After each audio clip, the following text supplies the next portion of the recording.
Well, right now, we've completed the first repair site on the reactor vessel, and so we now have confidence that we have a repair process, that it doesn't just work in mock-ups, it actually works on the reactor vessel. The startup phase that will come after that, I have more confidence that we understand that part of the schedule because we've done it before. The NRU is in a deep shutdown at this point. We've drained a lot of systems.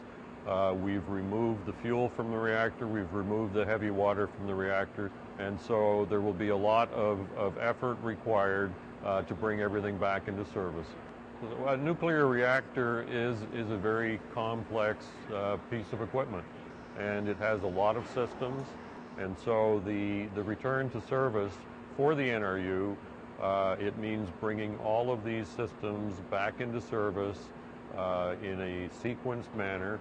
Things like we've removed the fuel and the heavy water from the reactor. We've also removed a lot of other reactor components. We have control rods, we have special rods that are used for producing medical isotopes, and all of these need to be put back into the reactor after we refill it with water, and they need to be put back in a special sequence. There's over 1,000 steps to bringing the reactor back into service, and each one has to be covered by a procedure. We have to always know the configuration of every system as we make changes and bring it back into service.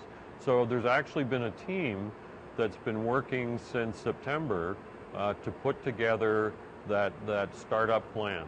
So the return to service program is going to take a period of more than 40 days, and we'll be working around the clock 24/7 in order to accomplish that. The last time that we were in a state similar to this was in about 1991. We had to do some significant maintenance on the reactor itself. However, at that time, of course, the unit was 20 years younger, and so we're doing more maintenance this time. We have actually more activities planned than were planned in that shutdown. The other thing is that we're generating really all new procedures. We're certainly learning from what occurred in 1991.